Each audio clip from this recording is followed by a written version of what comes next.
저는 에베소서하고 골로새서를 맡은 조용현 목사입니다. 에베소서하고 골로새서를 두 성경을 하나로 묶었는데요. 이 에베소서와 골로새서가 상관이 없는 것 같으면서도 상당한 관련을 가지고 있어서 에베소서와 골로새서를 함께 살펴보면 더 유익하리라 그렇게 생각을 합니다. 우리가 사도 바울의 서신을 이야기할 때에 에베소서, 빌립보서, 골로새서, 빌레몬서 이 네 성경을 옥중서신이라 그렇게 구분을 합니다. 그것은 사도 바울이 로마 감옥에 있을 때에 쓴 편지이기 때문에 옥중서신이라 그렇게 구별을 하고 있습니다.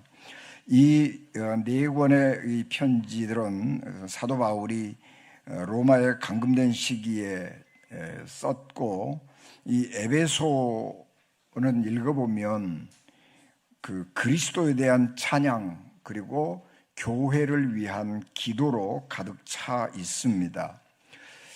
이 성경은 사도 바울이 거의 같은 시기에 쓴 것입니다. 왜냐 그러면은 사도 바울이 로마 감옥에 있을 때에 오네시모라고 하는 도망친 노예를 전도를 했는데, 이 사도 바울의 전도를 받고 이 오네시모라고 하는 노예가 개종을 했습니다. 그래서 이 오네시모라고 하는 개종한 노예를 원래 주인인 빌레몬이라고 하는 사람에게 돌려보내면서, 이게 도망친 노예들은 로마 시대에는 굉장히 가혹한 처벌을 한 것입니다. 그러니까 이 오네시모라고 하는 이 종이 내게 굉장히 유익한 사람이기 때문에 처벌하지 말고 잘 대접을 이렇게 선처를 해달라, 그런 의미로 이 빌레몬에게 편지를 써 보내는데, 빌레몬이 살고 있던 곳이 골로새 지방이었습니다. 그러니까 골로새 지방은 혹은 골로새가나 혹은 그 골로새에 가까운 지역에 빌레몬이 살고 있었을 텐데, 이 빌레몬에게 편지를 써서 두기고라고 하는 동역자하고 오네시모라고 하는 사람을 둘이를 이렇게 돌려보내면서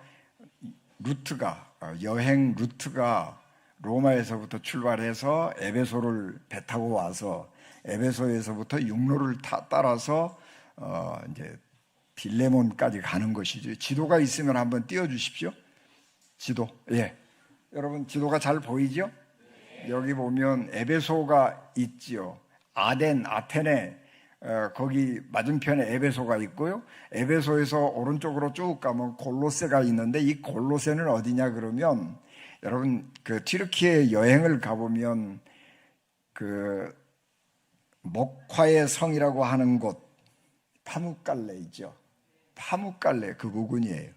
그러니까 파묵갈레 그 골짜기에 여러 가지 있는데, 그 골짜기에 있는 그런 곳이 이제 골로새입니다. 그러니까 배를 타고 로마에서 에베소에서 와서 에베소에서 육로를 타고 골로새를 가는 거예요. 그러니까 이 지나가는 길에 두기고와 오네시모가 편지를 에베소에다가도 한 장 전해주고, 그리고 쭉 라오디게아에도 이렇게 전해줄 것이고, 또 골로새에도 이렇게 전해주고, 빌레몬에게도 전해주고, 그렇게 하면서 이 편지들이 이렇게 쓰여져 있습니다. 사도 바울이 라오디게아 교회에다가 편지를 썼을까 안 썼을까, 그런 생각을 이렇게 해보는데, 편지가 발견이 안 됐으니까 라오디게아서는 없지요. 그런데 라오디게아서에 썼을까? 그런 의문들은 우리가 좀 가지고 있기는 하죠. 그래서 이제 그런 과정에서 에베소하고 골로새가 같은 시기에 그렇게 쓰여진 서신이라고 하는 것이고, 그래서 그 상황도 비슷하고, 그래서 그 내용도 비슷한 면들이 많이 있습니다. 이제 지도는 꺼주셔도 됩니다. 이제 에베소하고 그 골로새서하고 이렇게 보면 그 구조가 비슷해요. 원래 사도 바울은 편지를 쓸 때의 구조가 비슷해요. 앞부분에는 교리, 뒷부분에게는 실천적인 것, 생활적인 것 이런 거를 이렇게 쓰고 있는데 예배소서도 골로새서도 마찬가지로 앞부분에는 교리적인 부분, 뒷부분에게는 실천적인 부분을 쓰고 있는데 예배소서와 골로새서는 앞부분의 교리적인 부분에서 예수 그리스도의 우월성을 굉장히 강조하고 있습니다. 그래서 에베소서 2장 1절서부터 3장 마지막 절까지 구속에 대한 것, 그리고 그리스도가 우리에게 어떤 분이냐 그런 것들을 쭉 설명을 하고 있고, 그 다음에 4장에서부터는 우리의 삶이 거룩해야 된다. 그래서 옛사람을 벗어버리라, 새사람을 입으라, 또 성령을 근심하게 하지 말라, 빛의 자녀답게 행하라, 성령으로 충만하라, 그런 말씀을 쭉 하고 있는데, 예수 그리스도를 믿고 새 사람이 되는 것을 이 에베소에서는 이 옷을 입고 벗는 것으로 이렇게 은유를 사용해서 하지요. 우리가 예수 그리스도를 믿는다고 하는 것은 옷을 입고 벗는 거하고 같은 거예요. 여러분, 왜 옷을 입고 벗는 거하고 같으냐 그러면, 옷이라고 하는 것은 우리 겉에 있는 거잖아요. 겉에 있는 것인데 예수 그리스도를 믿고 우리가 거룩한 사람이 되는 것은 속에서부터 나오는 게 아니고 겉에서 안으로 들어가는 거예요. 우리가 예수 그리스도를 맨 처음에 믿을 때 아무것도 모르잖아요. 아무것도 모르는데 거룩한 곳에 자꾸 왔다 갔다 하는 거예요. 교회도 갔다 갔다 하고 교회 사람들하고도 모이고 예배도 드리고, 그러면 이 껍데기가 예수 믿는 사람처럼 이렇게 돼가는 거예요. 껍데기가. 그래서 너 교회 다니지? 그래서 크리스천이구나, 너 예수 믿는 사람이구나, 그러는 거예요. 그런데 속은 어떤지 몰라요. 근데 자꾸 주일날이면, 예배 시간이면, 교회에서 무슨 일이 있으면 교회를 자꾸 들락날락하면 너 예수 믿는 사람이구나, 그래요. 그래서 예수 믿는 그 신앙생활을 오래 하다 보면 성령께서 도우셔서 우리의 점점점 삶이 그리스도를 닮아가는 거예요. 그래서 어떤 부분은 예수님을 닮은 부분도 있고 어떤 부분은 예수님을 안 닮은 부분도 있고, 그렇게 하다가 점점 예수님을 닮은 부분이 점점 늘어나는 거예요. 그래서 속에서부터 안으로 들어가는 거예요. 거룩이라고 하는 것은 그런 거예요. 그래서 거룩이라고 하는 것은 옷을 벗고 입고 하는 거하고 똑같아요. 세상의 옷을 벗어버리고 예수 그리스도를 옷 입어요. 그래서 우리는 세상의 사람에서 하나님의 사람으로 바꾸어지는 것이다. 그래서 옛사람을 벗어버리라, 그렇게 얘기하고 새 사람을 입으라, 그렇게 말씀하는 것입니다. 그러니까 우리가 사람들을, 예수 믿는 사람들이 왜 저 모양이야? 그러고 우리가 비난하지 말고 점점 하나님의 사람이 되어가는 과정 중에 있는 거예요. 그러니까 비난하면 안 돼요. 자기 신앙의 분량을 따라서 자기대로 열심히 신앙생활 하는 거예요. 그래서 구원이라고 하는 것은 각각의 자기의 거룩함으로 받는 거예요. 하나님이 우리를 구원하실 때에 모든 면에서 완벽한 하나님의 사람이기 때문에 우리를 천국으로 인도하시는 게 아니고, 부족한 것도 많고 예수 믿고 저 어떻게 저러냐, 그런 우리가 참 한심한 부분도 많이 있지만 어떤 부분 하나, 그 부분이 하나님을 닮아가는 거예요. 그러면서 그거를 점점 넓혀가는 거예요. 그래서 하나님이 보는 것은 가능성을 보는 거예요. 가능성. 현재의 상태가 아니고 가능성. 저 사람이 얼마나 어디까지 더 발전해 갈 것인가, 그런 것을 보는 것인데, 성령 안에 우리가 살아갈 때에 우리의 그런 가능성들은 점점 늘어나게 된다, 그런 말씀을 하는 것입니다. 그리고 이제 우리가 실전적인 삶에서 영적인 전투를 해야 되는데 하나님의 전신갑주를 취하라, 그런 말씀을 하는 거예요. 우리 그리스도인들은 영적 군사들이에요. 그래, 영적 군사들이기 때문에 전쟁터에 나가려고 그러면은 중무장을 해야 돼요. 중무장을 해야 되는데, 이 사도 바울은 로마 군인들이 입던 갑옷하고 비유를 해가면서 우리가 복음 안에서 그렇게 철저하게 이렇게 신앙생활을 준비를 해야 된다. 그래서 전신갑주를 취하라. 그런 말씀을 쭉 하고 있습니다. 에베소서가 특별히 강조하고 있는 것은 뭐냐? 예수 그리스도의 십자가. 예수 그리스도께서 십자가에 달려 돌아가셨습니다. 그래서 그 결과 이 땅에 뭐가 생겼어요? 교회가 생긴 거예요. 교회가.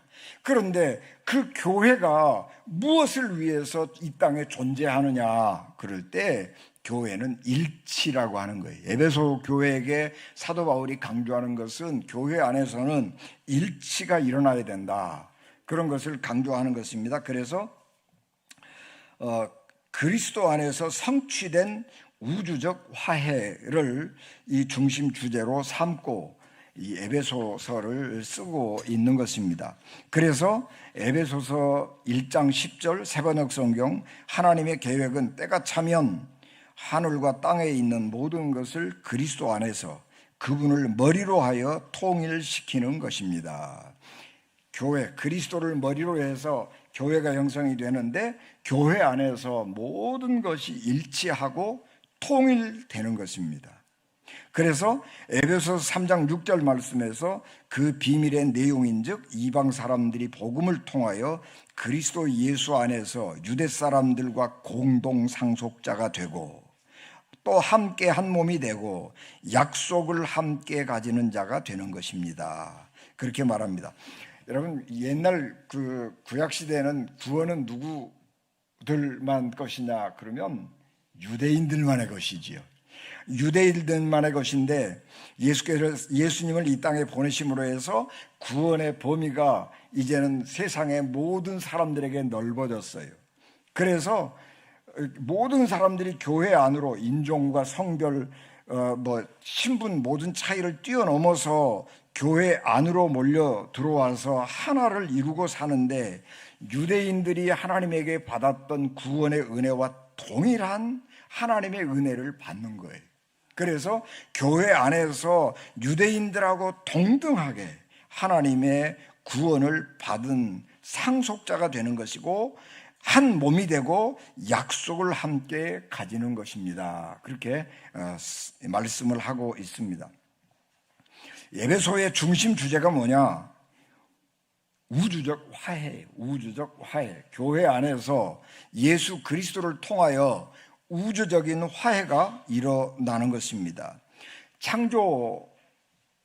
창세기를 우리가 읽어보면 하나님이 원래 인간하고 하나님하고 같이 살았잖아요. 에덴 동산에서 하나님하고 같이 살았어요. 그래서 에덴 동산에 하나님이 산책 나오면 아담과 하와가 하나님 그러고 찾아가서 열심히 같이 대화도 하고 이렇게 즐거운 시간들을 가졌는데 선악과를 따먹은 후에 하나님하고 관계가 깨져버렸어요. 서먹서먹해져 버렸지요.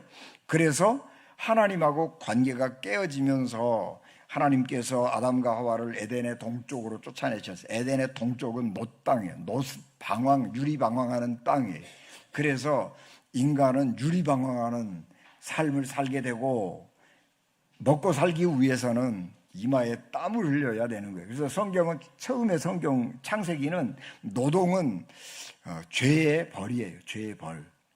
지금은 우리 노동에 대한 개념이 달라졌습니다만은 창세기에서는 노동이라고 하는 것은 하나님의 형벌이에요. 그래서 남자는 죄를 지었기 때문에 이마에 땀을 흘려야 먹고 사는 거예요. 그렇게 해서 하고 에덴 동산은 화염검으로 이렇게 돌아가는 불검, 화염검이에요. 불검 이렇게 돌아가는 에덴 동산을 지키는 불검, 불칼을 이렇게 두어서 접근을 못하도록 만드셨지요. 그래서 인간하고 하나님하고 갈라졌어요. 그런데 하나님께서 예수 그리스도를 십자가에 달려 죽게 하심으로 그 갈라진 것을 화해하셨습니다. 그래서 이것을 우주적 화해라 그렇게 말씀할 수 있습니다. 그래서 에베소서는 이 하나님과 인간의 우주적 화해, 인간의 범죄 때문에 만물이 고통당하고 어려움을 당하고 있는데 예수 그리스도 안에서 이 인간과 하나님, 만물과 하나님이 하나가 되는 거예요. 그래서 화해하게 된 것입니다. 그리고 그것이 교회 안에서 그리스도 안에서 완성될 것임을 가르치고 있습니다. 그래서 에베소 안에는 유대인과 이방인의 구별이 극복되었습니다. 유대인과 이방인, 그 유대인들은 선민이라고 하는 그런 민족적 우월심이 있어가지고 유대인이 아닌 사람들은 사람 취급도 안 했잖아요. 그런데 교회 안에서 유대인과 이방인이 극복이 되는 것, 구별이 극복되고 인간과 하나님의 단절이 극복되는 것입니다. 그래서 이 놀라운 화해는 이 교회의 비전으로 이어지게 되는 것입니다. 그래서 교회가 유니버셜 처치란 말이에요. 카톨릭 처치, 보편적인 교회가 된 것입니다. 그래서 이 교회 안에는 예수 그리스도가 충만해야 하는 것입니다. 그 다음에 이제 골로새서는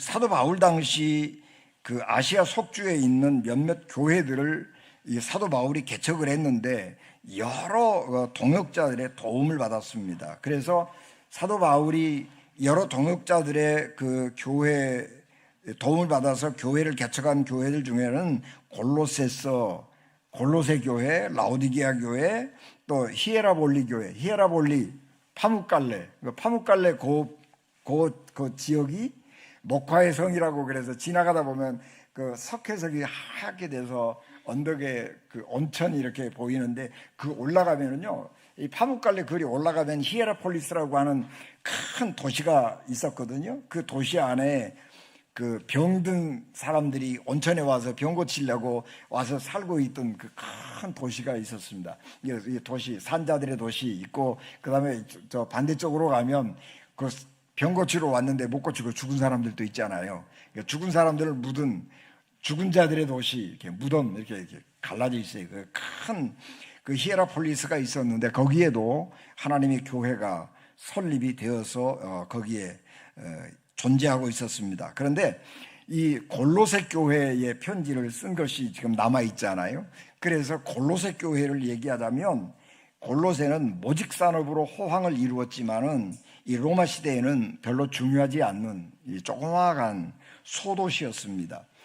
에베소는 사도 바울이 2차 전도 여행 때 가서 오래도록 머무르면서 심혈을 기울여서 전도하고 그리고 거기에서 교회를 설립을 했는데, 이 골로새는 사도 바울이 가지 않고 골로새에 살고 있던 사람들이 이렇게 에베소가 중심이니까 모여들잖아요. 그런데 골로새 출신인 에바브라라고 하는 사람이 에베소를 방문을 했는데 그때 사도 바울의 전도를 듣고 그리스도인이 되었습니다. 그래서 그가 고향으로 돌아가서 교회를 설립했는데 그것이 이제 골로새 교회죠. 그리고 그 하나님께서 이 에바브라, 자기도 예수님을 처음으로 믿은 사람이 가가지고 전도를 해서 교회를 세웠으니까 알기를 뭘 알겠어요. 그죠? 자기도 초신자인데 초신자가 전도해가지고 교회를 개척을 했다고, 설립을 했다고요. 그러니까 아는 게 없잖아요. 그런데도 불구하고 성령께서 그 골로새 교회에 강력하게 역사를 하셔서 그 교회 안에서 큰 부흥이 일어나게 되었습니다. 그래서 이제 그들의 삶 속에서 많은 변화가 일어났는데, 이 골로새 교회는 예수 그리스도를 아는 지식이 없잖아요. 예수 그리스도를 아는 지식이 없으니까 이 신학적인 토대가, 말씀의 토대가 없는 거예요. 그러니까 그 교회 안에 다양한 사람들이 들어와 가지고 이런저런 이야기들을 많이 하는데 그런저런 이야기들을 사람들이 그냥 다 받아들인 거예요. 그래서 교회 안에가 성령의 역사는 뜨겁게 있었는데 이게 신앙들이 이게 중구난방이고, 이 사람이 와서 뭐 이 소리하고 저 사람이 와서 저 소리하고, 그렇게 되면 교회가 아주 신학적으로 여러 가지 어려워지게 되는 거죠. 그래서 사도 바울이 그런저런 문제들을 염두에 두면서 골로새 교회에게 편지를 쓴 것입니다. 그래서 이 골로새 교회의 골로새서의 특징은 뭐냐? 역시 에베소서하고 비슷하게 그리스도의 최고성, 그것들을 강조하는 것입니다. 그래서 이 골로새 교회에서는 그리스도가 얼마나 탁월하신 분인가, 그런 것들을 설명을 하고 있는데 예수 그리스도는 창조에서 탁월하신 그리스도, 구속에서 탁월하신 그리스도, 교회에서 탁월하신 그리스도. 그래서 그리스도가 얼마나 위대한 분인가 그런 것들을 높이고 있고, 그렇기 때문에 우리는 여러 신학적인 이론들, 학설들, 순회 전도자들이 와가지고 별의별 소리를 다 하고 갈지라도 우리가 가장 중점적인 믿음을 가져야 되는 것은 그리스도 중심적인 믿음을 가져야 된다. 그렇게 강조를 하면서 그리스도의 최고권을 강조를 하고 있습니다. 그런 점에서 사도 바울과 그 에베소서하고 골로새서는 공통점을 가지고 있다. 그런 것입니다. 그래서 골로새서에서도 우리가 실천적으로 옛사람을 벗어버리라, 새사람을 입어라. 그렇게 하면서 우리가 개인적으로 거룩한 삶을 살아야 된다. 그런 말씀을 합니다. 그러니까 이 골로새서에 이단이라고 하는 말은 등장하지 않습니다. 그러나 골로새서를 읽어보면 우리가 어떤 것들을 중점적으로 보고 교회 안에서 경계해야 될 사상들이 있는가, 그런 것들을 알 수가 있습니다. 제일 먼저 골로새서에는 안식일, 또 유대교의 절기, 음식 이런 것들을 지켜야 된다, 그렇게 주장하는 사람들이 있었습니다. 이 사람들은 유대교적인 그런 이 사상을 가지고 있죠. 그래서 유대교 그리스도인, 유대인 그리스도인이죠. 이 유대인 그리스도인들은 우리 초대교회 안에서 상당한 정도로 교회의 통일성을 깨뜨리는 역할을 많이 했습니다. 그래서 유대인 그리스도인들을 이단시하는 그런 교회 사상사에서 그렇게 간주를 합니다. 사도 바울은 예수 그리스도를 모든 민족에게 전해야 하기 때문에 유대교적인 그런 풍습들을 과감하게 버렸습니다. 성경에서, 구약 성경에서 신앙처럼 얘기하고 있는 음식 규례, 또 유대인들이 가지고 있는 절기, 이런 것들이 있는데 이런 것들은 유대인에게만 해당하는 거예요. 유대인에게, 광야에서 살고 있는 유대인들에게 적합한 생활 양식이에요. 그런데 이 문화가, 이 종교가 사막 종교를 뛰어넘어서 농경지 정착민들에게 전파될 때에 이건 달라지는 거예요. 그래서 사도 바울은 예수 그리스도를 중심에 놓고 유대인들이 가지고 있던 문화, 이런 거를 다 버리는 거예요. 그래서 사도 바울은 율법으로부터 자유로운 신앙생활을 하도록 사람들에게 가르친 겁니다. 그런데 유대인들이 와가지고 우리는 하나님을 믿는 사람들이 아니냐, 예수님도 유대인 아니냐, 예수님도 유대인의 관습과 율법을 존중한 사람이다, 그렇기 때문에 유대인들의 관습을 지켜야 된다, 그렇게 가르치는 거죠. 그러면 좀 비슷하죠, 그죠? 그럴듯하죠. 그럴듯한데 사람들이 그래서 거기 넘어가는 거예요. 그런데 사도 바울은 아니라는 거예요. 철저하게 예수 그리스도를 믿어 구원받는 것이지 우리가 유대인들의 관습 그런 거를 지킨다고 구원받는 거 아니라는 거예요. 그래서 그런 거, 유대교적인 것 버리라, 그런 얘기입니다. 그 다음에 골로새서의 철학은 이교도의 신비종교이거나 이교적 요소와 특별한 내면의 지식에 근거한 영지주의의 유대교적 혼합이다. 영지주의 신앙, 이거 버리라는 거예요. 이 기독교 전 역사에서 영지주의라고 하는 사조가 나타났는데 영적인 지식이 최고다, 그런 거예요. 사도 바울은 예수님을 만나고 3층천 하늘에 올라가서 내가 말할 수 없는 하나님의 비밀을 보았다, 그렇게 얘기하잖아요. 그래서 사도 바울은 영적인 지식에 있어서 누구보다 뛰어난 사람이라고 사람들이 믿으면서 사도 바울의 그 가진 영적 지식을 굉장히 좋아했던 사람들이 있었어요. 그러니까 영지주의자라고 그러는 거예요.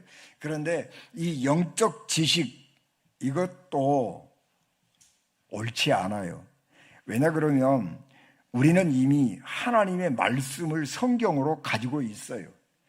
이것이 우리 신앙의 근거이지, 어떤 사람이 기도하다가 환상을 보았는데, 어떤 사람이 기도하다가 음성을 들었는데 그것이 진짜다, 그러면 교회가 신앙이 혼란스러워지는 거예요. 교회는 불교하고 달라요. 불교는 이단이 없어요. 뭐 불교도 정확하게 보면 뭐 이단이 있다고 그러기는 하지만 불교는 이단이 없어요. 무당 점쟁이도 부처상 갖다 놓고, 또 절간에 가면 뭐 산신각도 있고 별거 다 있잖아요. 불교는 이단이라고 정죄하지 않아요. 우리나라 원효대사가 쓴, 또는 우리나라 그 누구죠, 의상대사가 쓴 화엄경, 이런 그 책들은요 불교에서 유명한 경전이에요.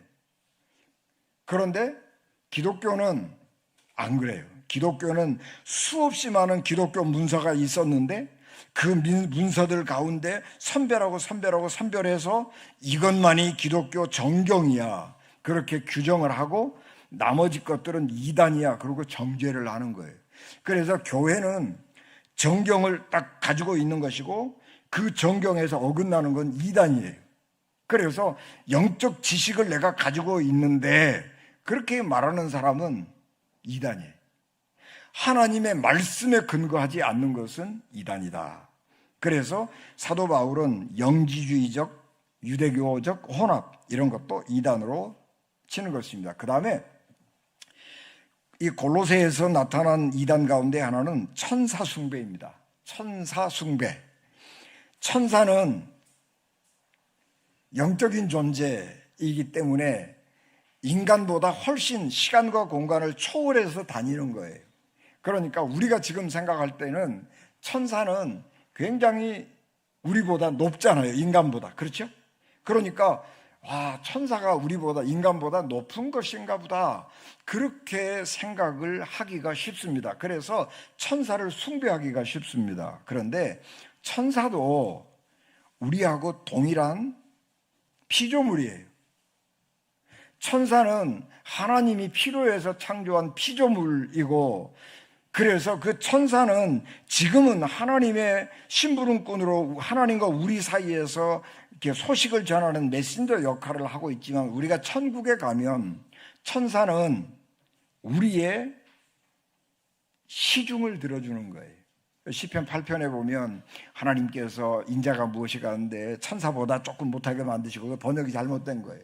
천사보다 못하게 만드신 거 아니고 하나님보다 조금 못하게 만드신 거예요. 그게 옳은 번역이에요. 그래서 천사는 우리보다 낮은 단계에 있는 거예요.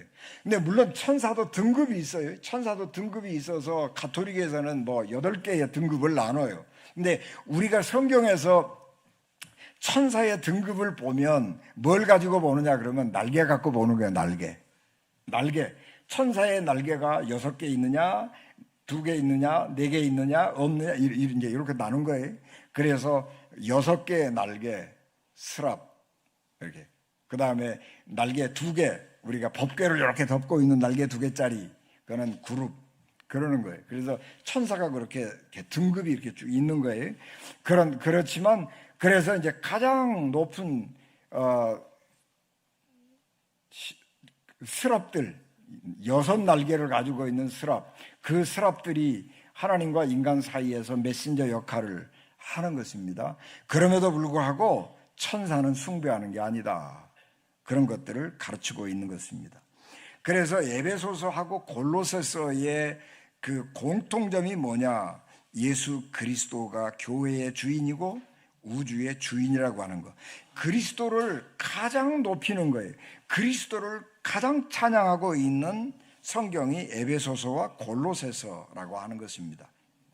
그래서 교회가 그리스도의 몸이고 또 교회의 머리가 그리스도이다, 그렇게 말씀을 하고 있고, 골로새서는 교회는 우주와 교회의 머리, 우주가, 그리스도는 우리 죄인들을 위해서 십자가에 달려 돌아가신 분이기는 하지만 그보다 더 넓게 우주적 그리스도예요. 우주적. 그래서 우리가 예수 그리스도를 우리 개인의 구원자, 우리가 이렇게 보는 것도 좋지만 예수 그리스도가 우주적 그리스도라고 하는 거, 우주를 하나님과 화해하게 했다고 하는 점에서 예수 그리스도를 이렇게 지평을 넓혀서 보면 우리의 신앙의 폭이 엄청나게 넓어지는 거예요. 여러분, 우리가 어떤 믿음 좋으신 분들이 절간에 가가지고 그 절에 있는 부처 있잖아요. 안수해 줬다고 그러기도 하고 그런 얘기들을 하는데, 여러분, 우리가 그렇게, 예수님이 그렇게 째째한 분 아니요. 예수님은 우주적인 그리스도, 하나님은 천지를 지으신 분이에요. 그러니까 하나님의 가슴 속에는 세계가 다 들어있는 거예요. 우리 그리스도인들이 밴댕이 속 같아가지고 우리 교회 이렇게 생각하면 안 되는 거예요. 구원은 예수 그리스도를 통해서 오지만 하나님은 우주를 품고 계시는 분이라고 하는 것을 염두에 두고 보면 우리의 가슴이 확 넓어지는 거예요. 가슴을 넓혀야 돼. 넓은 그리스도인. 그래서 우리 그리스도인들은 우리의 믿음의 깊이도 깊게 보아야 하지만 넓기도 엄청나게 넓어야 돼요. 그래서 모든 사람들을 품어야 되는 거예요. 사도 바울이 그러잖아요. 내가 율법 없는 자들에게는 율법 없는 사람처럼, 율법이 있는 사람들에게는 율법이 있는 사람처럼 내가 대했다. 내가 그렇게 행동했다. 그런데 어떻게 줏대가 그렇게 없냐? 우리가 그렇게 비난할 수 있지만 우리가 그렇게 비난할 수 있는 건 아니에요. 우리가 그 속에 얼마나 깊고 심오한 경험과 지식이, 하나님을 사랑함이 담겨 있는지를 모르기 때문에 그러는 거예요. 사도 바울이 얼마나 심오한 철학, 심오한 성경 지식, 그리고 심오한 하나님 체험, 그런 것들이 있는 거예요. 근데 그 속에서 말하고 행동하는 것인데, 우리가 가지고 있는 이 좁은 요런 관점 가지고 재단하고 판단하고 그러면 안 되는 거예요. 그래서 우리가 이게 넓혀야 되는 거예요. 가슴을 넓혀서. 우리 그리스도인들은요, 가슴이 넓은 사람이 돼야 되는 거예요. 자, 이제 결국은 우리가 구원이라고 하는 거, 이제 그게 우리에게 중요한 거잖아요. 에베소서나 골로새서나 마찬가지로 예수 그리스도가 이 땅에 오셔서 하신 놀라운 일은, 그리스도가 어떤 분이냐 하는 것에 대해서는 우리가 여러 가지 성격을 논할 수 있지만 그리스도의 사역은 한 가지예요. 화해하게 하는 거예요. 그래서 죄인을 구원하는 거예요.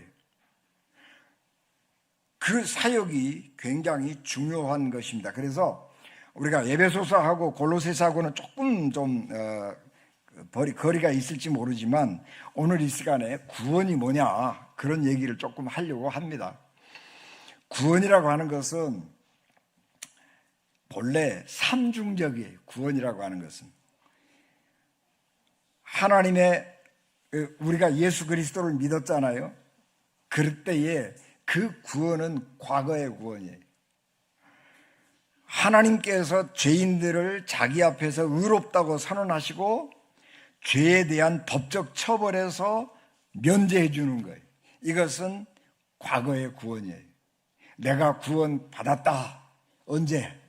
내가 언제 구원 받았다. 그건 과거 구원. 그리고 죄인들이 성령의 능력으로 점차 죄의 권세에서 해방되어서 성화를 유지해 가는 것, 그런 과정, 그것은 현재적 구원이에요. 현재 우리는 구원을 향해서 가고 있는 거예요. 그리고 이제 미래의 구원이 있어요. 그거는 구원의 완성이에요. 신자들이 죄에서 완전히 해방되어서 그리스도의 형상과 일치하게 될 때를 고대하는 그 믿음의 구원, 곧 믿음의 결과, 곧 영혼의 구원을 받음이라. 그래서 구원의 완성이라고 하는 것입니다. 근데 이제 그러면 구원이 뭐냐? 구원이 뭐냐? 우리가 구원 늘 얘기하는데, 구원이라고 하는 것은 노예 상태로부터 해방 또는 위험에 빠진 사람이나 나라를 대신해서 구해주는 행위, 이제 그게 구원이라고 그렇게 말할 수 있는데, 구원이라고 하는 것은 죄의 형벌을 하나님이 면제해 주는 것, 그것이 기독교적인 구원이에요. 그러니까 구원은 기독교적으로 얘기하면 우리가 죄를 지어서 하나님께로부터 벌받아 죽을 수밖에 없는 사람이었는데 하나님이 그 벌을 면제해 주시고 우리를 하나님의 아들 삼아 주셨다. 이게 이제 기독교적인 구원이고, 우리가 일반적으로 구원이라고 하는 말을 쓸 때에는 죄가 뭐냐를 정의를 하면 구원이 뭐냐가 나오는 거예요. 그래서 여러분, 우리가 병간호해 주는 거 보고 뭐라고 그래요? 병구원한다고 그러죠. 애 낳고 산후조리하고 있는 사람에게 도와주는 게 뭐예요? 산구원. 그렇죠? 산구원이에요. 구원이 그게 뭐냐 그러면 병들어 있는 사람은 병이 죄예요. 그 병 들어 있는 그 사람은 죄지요. 이게 병 들어 있는 사람의 구원은 뭐예요? 건강을 회복하는 거예요. 그러니까 그 사람이 건강을 회복하도록 도와주는 게 병구원하는 거예요. 그러니까 죄가 뭐냐? 가난이 죄다. 우리가 그렇게 정의를 하면 그 사람의 구원은 뭐예요? 부자가 되는 거죠. 그래서 이 배고픔의 고통에서 면케되는 거, 이게 구원이 되는 거죠. 근데 이제 구원이라고 하는 말을 우리가 사회 전반적으로 보편적으로 쓸 때는 그렇게 쓰지만, 우리가 신앙적으로 쓸 때에는 우리가 하나님께 죄를 지어서 죽을 수밖에 없었는데 하나님이 그 죄의 형벌을 우리 면제해 주셨다. 그것이 우리 기독교가 말하는 구원이다. 그런 것입니다. 그래서 이 구원이라고 하는 말을 쓸 때 소테리아라고 하는 말인데, 이것은 죄, 죽음, 그리고 사탄의 권세에서 믿는 사람들을 위해 구해 주시는 예수 그리스도를 통한 하나님의 사역과 관련되어서 사용된다. 그것이 우리 기독교가 가지고 있는 구원의 개념입니다. 이거하고 비슷한 용어로 구속이라고 하는 말이 있습니다. 구속이라고 하는 말은 값을 주고 물건을 사는 거예요. 이게 구속이에요. 노예가 있었는데 노예를 값을 주고 내가 그 노예를 사는 거예요. 그게 구속이에요. 그래서 자유인을 만들어주는 거죠. 그래서 구원과 구속이라고 하는 것은 그런 그 개념적인 차이가 있는 것이죠. 그래서 우리가 구원받았다 또는 우리가 구속받았다 그렇게 얘기하는 것은 조금 개념이 다른 거죠. 우리가 죄로 인해 죽을 수밖에 없는 사람이었는데 예수께서 자기의 몸값을 내시고 십자가의 몸값을 내시고 그래서 우리를 값을 주고 사셨다. 그럴 때는 그것은 구속이라고 그러는 거예요. 그래서 안셀름이라고 하는 신학자가 사탄에게 예수 그리스도가 자신을 내어주고 우리를 사탄으로부터 건져내셨다. 뭐 그렇게 주장을 하는데 그건 조금 생각을 좀 해볼 문제이기는 합니다. 하여튼 그런 거예요. 그래서 구원과 구속은 그런 점에서 차이가 있다. 그런 것을 말씀할 수 있습니다. 그래서 여기 구원이라고 하는 것은 인간이 소유한 가장 위대한 것입니다. 우리가 구원을 받았다라고 하는 것은 굉장한 인간이 가질 수 있는 가장 귀한 보물을 가지고 살아가는 것이다. 그런 것들을 우리가 기억하시기를 바랍니다. 그 성경 구절 좀 보시고요. 이제 존 웨슬리, 우리 감리교를 창시하신 존 웨슬리 목사님은 구원의 순서라고 하는 것을 쭉 정했습니다. 그런데 오르도 살루티스라고 하는, 오르도 이게 라틴어로 얘기하면 이제 구원의 서정, 구원의 순서, 그렇게 번역을 하는 것인데, 오르도 살루티스 그런 게, 오르도는 순서, 살루티스 구원, 이제 그런 것인데, 구원의 순서는 존 웨슬리 목사님은 7가지로 설명을 합니다. 선행은총, 회개, 의롭다 하심, 칭의, 이신칭의 그러죠. 그 다음에 거듭남, 중생 혹은 신생, 그 다음에 성화, 완전, 영화, 이렇게 7개의 단계로 쭉 구원의 순서를 설명을 하고 있습니다. 구원의 순서로 설명을 하고 있는데, 이 구원의 이 7가지 순서가 우리에게 다 중요하기는 하지만 이 웨슬리 목사님의 그 구원론에서 제일 중요한 게 뭐냐 그러면 칭의하고 성화예요. 이 2가지가 굉장히 중요해요. 칭의는 뭐냐? 예수 그리스도를 믿어서 하나님의 자녀가 되는 거예요. 우리는 예수 그리스도를 믿기 전에 세상에 속한 사람이기 때문에 죽을 수밖에 없는 사람인데, 하나님께서 우리를 죄 없다고 무죄 선언을 해주신 거예요. 그래서 우리가 의롭다함을 얻는 거예요. 그래서 칭의, 의로운 사람이 되는 것인데, 이 칭의는 뭐냐 그러면 이 즉각적이에요. 하나님께서 우리가 아무 공로가 없는데도 불구하고 너는 죄가 없는 거야, 너는 내가 죄 없는 사람으로 너를 인정하는 거야, 그렇게 하나님이 우리를 인정을 해 주시면 우리는 하나님의 사람이 되는데, 그때에 우리가 갑자기 확 뛰어오르는 거예요. 도약하는 거예요. 하나님께로 비약하는 거예요. 그것을 우리 목사님, 그러니까 동양체라 가시던 김웅호 목사님은 위로 떨어짐 그러는 거예요. 여러분, 떨어지면 아래로 떨어지잖아요. 근데 하나님이 위에 계신다고 믿으면 우리는 하나님께로 떨어지는 거예요. 하나님께로 떨어지는 거면 아래에서 위로 떨어지는 거예요. 중력을 이기고 떨어지는 거예요. 그래서 칭의라고 하는 것은 하나님이 우리를 하나님의 아들로 용접해 주는 순간 우리가 그렇게 신분이 변할 뿐만 아니라 우리의 모든 것들이 확 변하는 거예요. 이럴 때에 하나님의 은혜를, 우리가 그런 은혜를 체험을 하면 우리 속에서 뜨거운 열정들도 생겨나지만 새로운 생각들이 생겨나게 되는 거예요. 그래서 아하, 내가 옛날에는 돈이 제일이라고 생각하고 살았는데, 돈이 전부가 아니구나, 그보다 더 중요한 것도 있구나, 뭐 그런 생각을 하게 되는 거예요. 옛날에 내가 이거 아니면 못 산다고 생각을 했었는데 하나님의 은혜를 받고 보니까 그거보다 더 중요한 게 있구나, 그렇게 사람이 달라지는 거예요. 그래서 이 칭의의 은혜를 받으면 사람이 갑자기 확 달라지는 거예요. 그래서 1차원적인 인간에서 3차원적인 인간으로 올라가는 거예요. 여러분, 개미가 일렬로 쭉 가는데 가만히 가서 그 개미 한 마리를 집어가지고요, 이렇게 쏙 올려보세요. 그래서 쏙 올리면 어떻게 되겠어요? 앞에 가는 개미는 뒤따라가는 개미는 앞에 가는 개미가 어디 갔는지 신경도 안 쓰는 거예요. 그런데 그 개미가 높은 데 올라가서 딱 개미들 내려다보면 하는 꼴이 얼마나 우습겠어요. 그죠? 그런 거예요. 우리가 지금 세상 사람들이 우리랑 똑같이 사는 것 같은데 예수 안 믿고 사는 사람들은 밥 먹고 직장 갔다가 술집에 갔다가 집에 왔다가 이렇게 사는 거예요. 이게 1차원적 인간이요, 평면만 왔다 갔다 하는 거예요.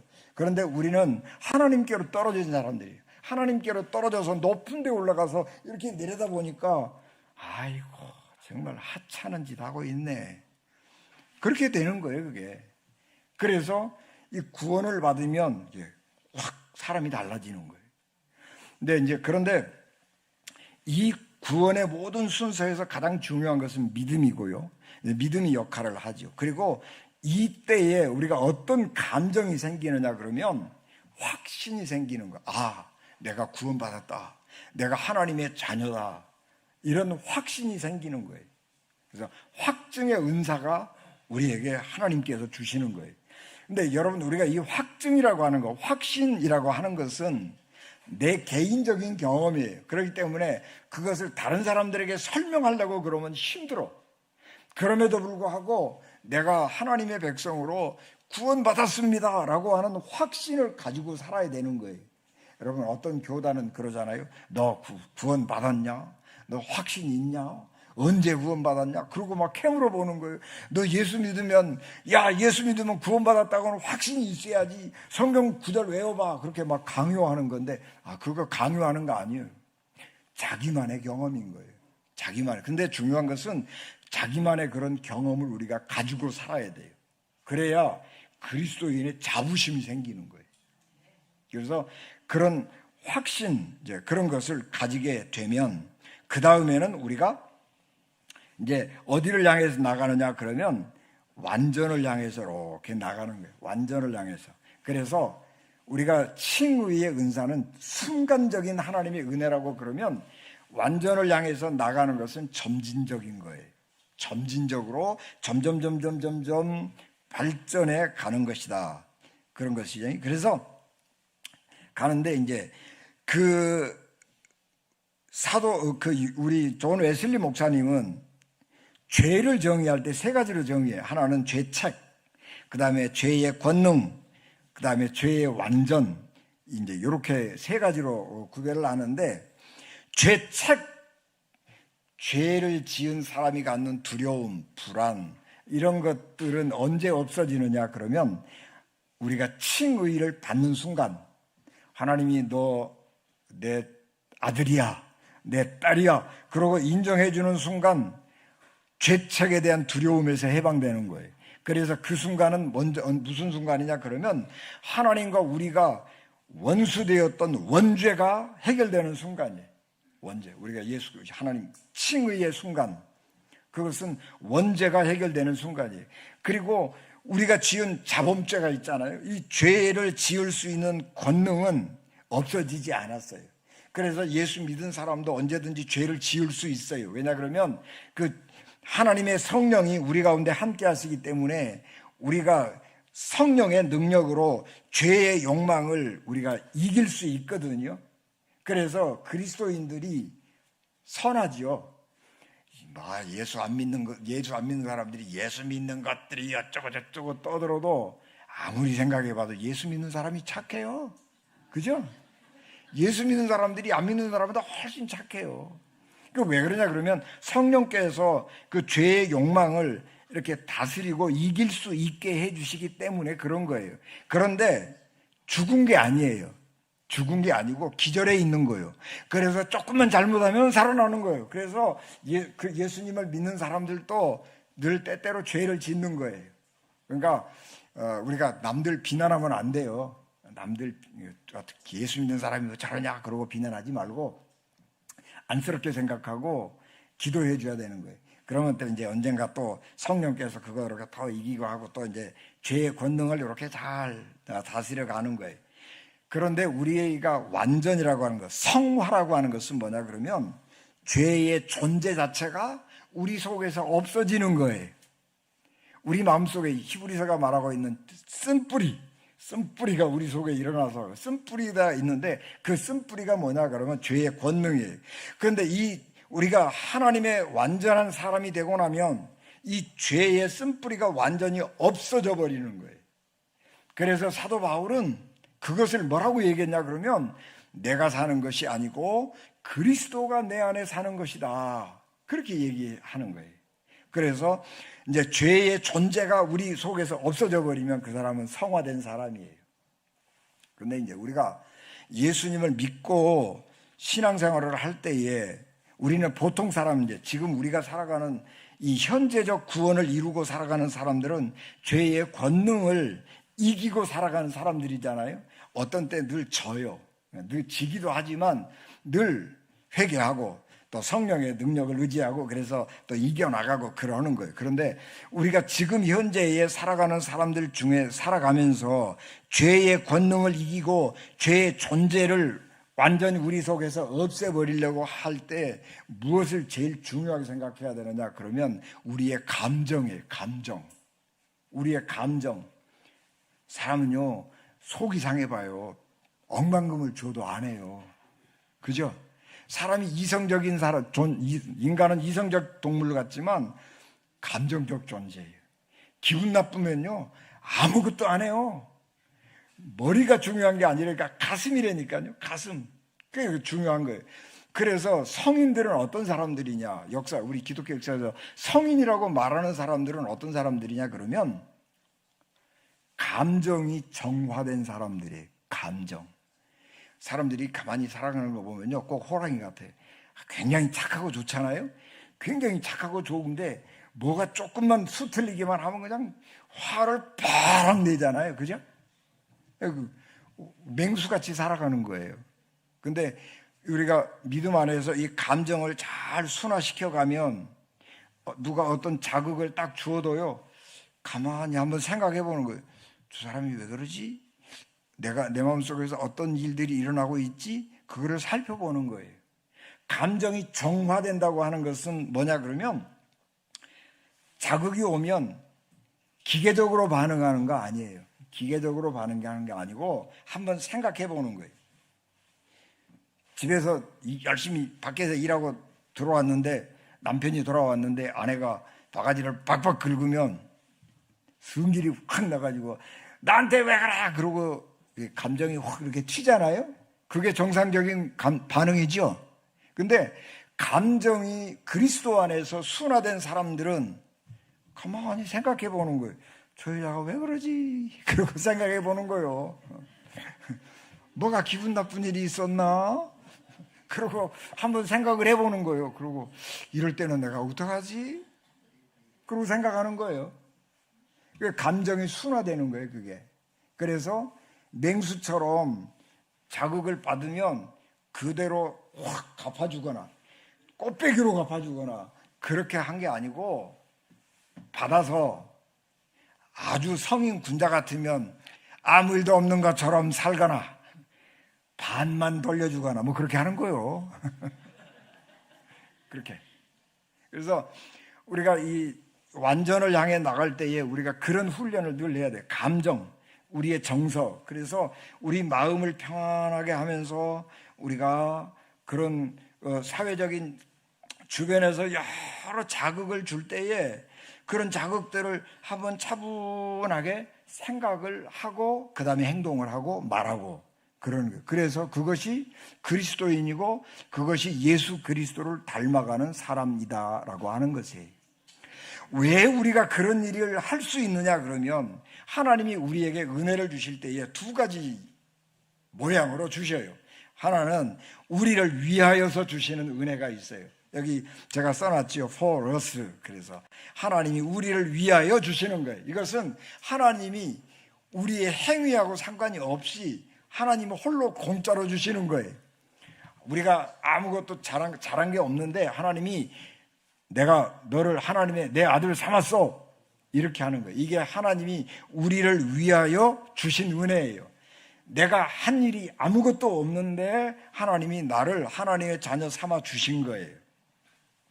이것은 죄인을 향한 하나님의 호의예요. 호의. 그런데 또 한 가지 은혜가 있어요. 우리 안에서 역사하시는 하나님의 은혜가 있어요. 이제 우리가 하나님의 은혜를 받았잖아요. 그러면 성령께서 우리 안에서 역사하셔요. 그래서 내가 하나님의 아들인데 내가 하나님의 자녀인데 하나님의 자녀답게 살아야지. 그리고 그렇게 하나님의 자녀답게 살 수 있는 능력을 우리에게 주시는 거예요. 그게 하나님이 우리 안에서 이루시는 은혜예요. 그래서 우리가 이 하나님의 사람이 된 다음에 점점 그리스도를 닮아가는 사람이 될 수가 있는 것입니다.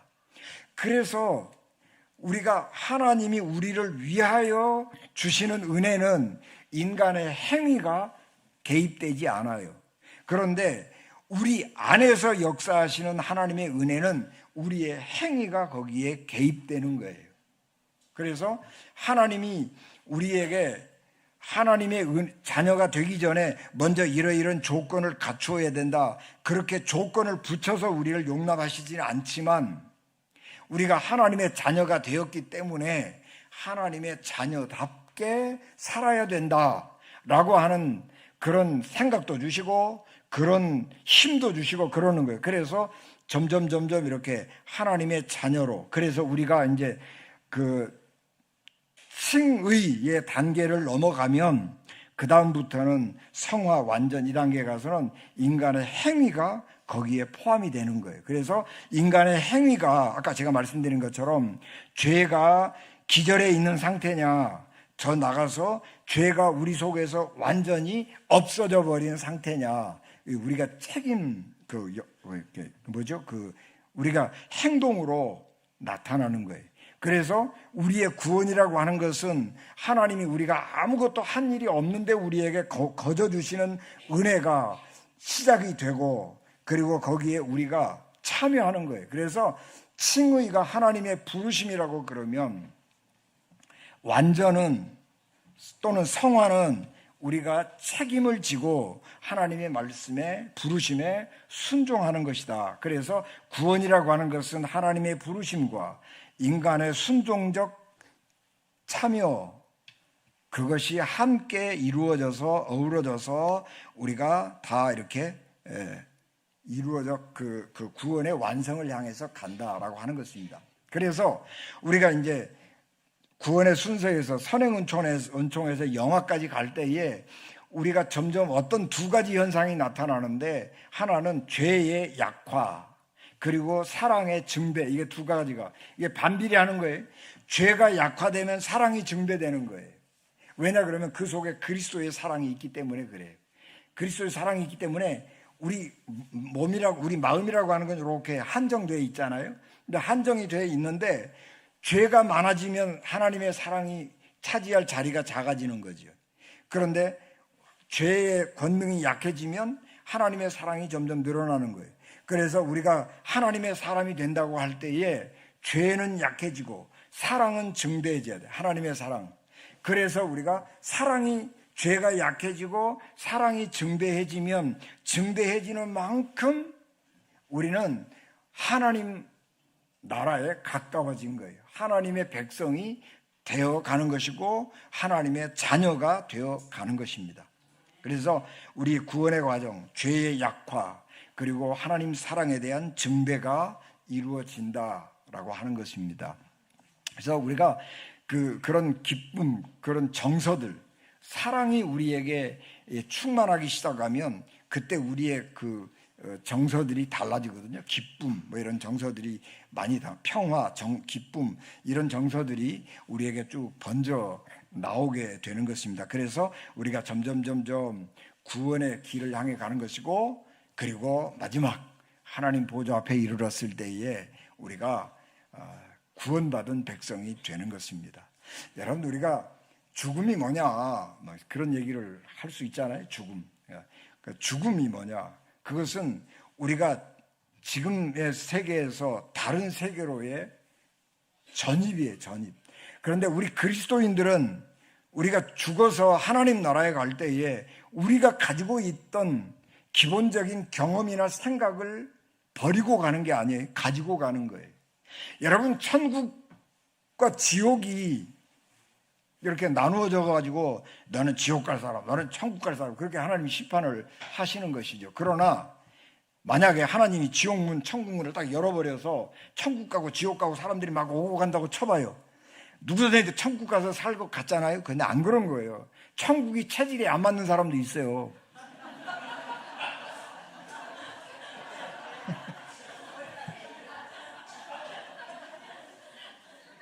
천국이 체질이 안 맞아. 왜냐 그러면 내가 맨날 못된 짓 하고 살았거든요. 근데 착한 사람들 틈에 살라고 그래봐요. 살겠어요? 못 사는 거예요.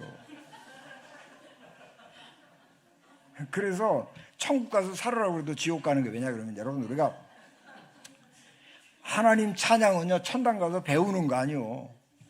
여기서 배운 사람들이 천국에 가서 하나님을 찬양하는 거예요. 여러분, 여기서 왜 우리가 교회 안에서 찬양하고 하나님 섬기고 공부하고 그러냐 그러면 하나님을 아는 지식을 우리가 가지고 천국 가는 거예요. 하나님께 예배할 줄 아는 그런 습관을 가지고 천국 가는 거예요. 그래서 천국에서는 예배는 이렇게 드립니다 그러고 안 가르쳐줘도 가면 저절로 예배 드리는, 왜냐 그러면 우리가 맨날 그거 했거든 여기서. 근데 그거 안 해본 사람들은 천국 가서 예배 드립시다 그러면 못 하는 거예요. 그래서 여러분, 여기서 예수 그리스도에 대한 지식 많이 아는 게 굉장히 중요합니다. 성경 말씀 많이 아는 거, 그거 가지고 천당 가는 거 아닌데, 천국 백성이 천국에 가서 살기 위해서는 하나님의 말씀을 잘 알고 하나님이 어떤 분인가를 알아야 되는 거예요. 그것이 천국에 이렇게 층계가 있다고 그래. 여러분, 천국에 무슨 상급이 있다, 얼마나 불평등해요. 천국까지 가서 1등 2등 막 따지는 거예요. 근데 그런 게 아니고, 천국에 가더라도 우리가 하나님을 아는 지식, 아까 천사들도 이렇게 7등계가 있다고 그랬잖아요. 우리가 얼마나 하나님에 대해서 많이 아는지, 우리가 얼마나 예수 그리스도를 닮은 사람이 됐는지, 사도 바울처럼 내가 사는 것이 아니라 그리스도가 내 안에 사는 것이다, 그렇게 고백하는 사람이 된다면 천국에 가서도 우리가 하나님 앞에 담대하게 설 수가 있는 것입니다. 그게 구원이에요. 그리고 그것이 여기서 우리가 신앙생활을 하는 이유이기도 한 것입니다. 그래서 우리가 하나님의 자녀라고 하는 확신을 가지고 사는 것도 중요하지만 그 확신 안에서 죄는 약화시키고 하나님을 사랑하는, 하나님의 사랑을 증대시키는 그런 어떤 그 노력들을 이렇게 많이 하셔서 우리가 온전하게 하나님의 사랑으로, 하나님의 사랑으로 가득 찬 그런 상태로 하나님 보좌 앞에 서시기를 바랍니다. 여기 베드로전서 1장 8절 9절, 예수를 너희가 보지 못하였으나 사랑하는도다. 이제도 보지 못하나 믿고 말할 수 없는 영광스러운 즐거움으로 기뻐하리. 믿음의 결국 곧 영혼의 구원을 받음이라. 아멘. 기도하겠습니다. 은혜가 충만하신 아버지 하나님, 은혜를 감사합니다. 이 귀한 저녁 우리가 하나님을 사랑함이, 하나님의 말씀을 사모함이 넘쳐나게 도와주시고 하나님을 사랑하는 열망이 우리 가슴에서 샘솟게 하옵소서. 예수님 이름으로 기도하옵나이다. 아멘.